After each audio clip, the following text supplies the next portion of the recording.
আসসালামু আলাইকুম সবাইকে।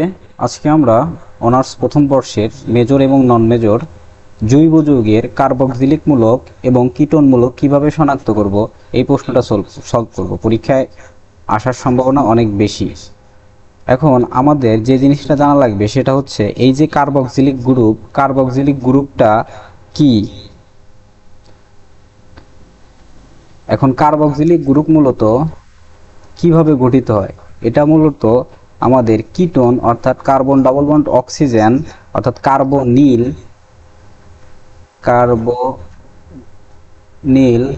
যোগ ওইস অর্থাৎ হাইড্রক্সিল একসাথে মিলে আমাদের কার্বক্সিলিক গ্রুপটা গঠিত হয়।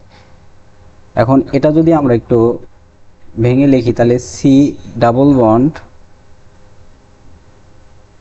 Bond O H double bond O bond R, এটা মূলত আমাদের গাঠনিক সংকেত আকারে লেখে কার্বক্সিলিক অ্যাসিডের। এখানে আরটা কি হলো, আরটার পাশে আমাদের বিভিন্ন ধরনের অ্যালকাইল মূলক থাকতে পারে, বিভিন্ন যৌগ থাকতে পারে।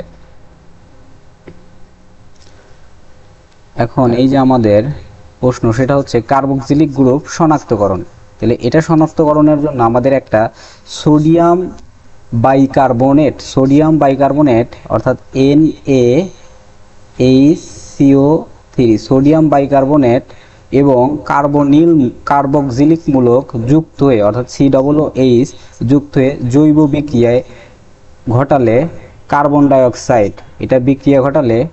ডাইঅক্সাইড গ্যাস বুদবুদ আকারে বের হয়। এই কার্বন ডাইঅক্সাইড গ্যাস, এই যে আমাদের কার্বন ডাইঅক্সাইড গ্যাস পরিষ্কার চুনের পানিকে ঘোলা করে। এখন বিক্রিয়াটা হচ্ছে এই যে আমাদের কার্বক্সিলিক মূলক যোগ সোডিয়াম বাইকার্বনেট এখানে বিক্রিয়া করিয়া যে মধ্যবর্তী একটা যৌগ সৃষ্টি করছে অর্থাৎ এই যে এখানকার ONA এইখানে এসে যুক্ত হয়ে এবং পানি অবশিষ্ট হিসেবে এই যে কার্বন ডাইঅক্সাইড উৎপন্ন হয়েছে।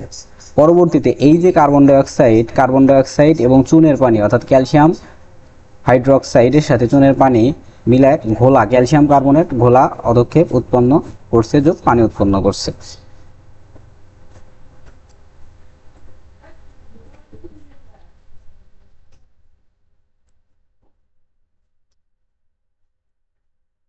এবং কার্বনিল গ্রুপ শনাক্তকরণের ক্ষেত্রে একটি শুষ্ক টেস্ট টিউবে অ্যালকোহলে সামান্য জৈব নমুনা দ্রবীভূত করে ওই দ্রবণে 2,4-ডাইনাইট্রোফিনাইল হাইড্রোজিন দ্রবণ যোগ করে উত্তপ্ত করলে হলুদ লাল বর্ণের দানাদার অধক্ষেপ পড়ে। অর্থাৎ এই যে আমাদের CO গ্রুপ যোগ এই যে 2,4-DNPH অর্থাৎ ডাইনাইট্রোফিনাইল যৌগ বিক্রিয়াকে এখানে হলুদ বর্ণের এক ধরনের অধক্ষেপ সৃষ্টি করবে যোগ পানি উৎপন্ন করলো। তাহলে এখান থেকে আমাদের যে বিষয়টা সেটা হচ্ছে মূল পার্থক্যটা কি। মূল পার্থক্য হচ্ছে বন্ড COOH হলো অ্যাসিড, তাই গ্যাস নির্গমন দ্বারা চেনা যায়। এটা একটা অ্যাসিড যেটা আমরা হচ্ছে গ্যাস নির্গমন দ্বারা চিনি, গ্যাস নির্গমন দ্বারা চেনা যায়। অর্থাৎ এখান থেকে কার্বন ডাইঅক্সাইড উৎপন্ন হয়, কার্বন ডাইঅক্সাইডের বুদবুদ পরবর্তীতে সোডিয়াম অর্থাৎ চুনের পানিকে ঘোলা করে দেয়।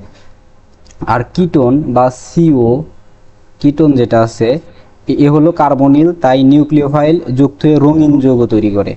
এটা হচ্ছে সাথে নিউক্লিওফাইল যুক্ত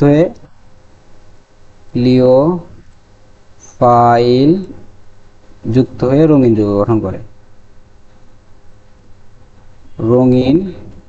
যৌগ গঠন করে, ঠিক আছে, ধন্যবাদ সবাইকে।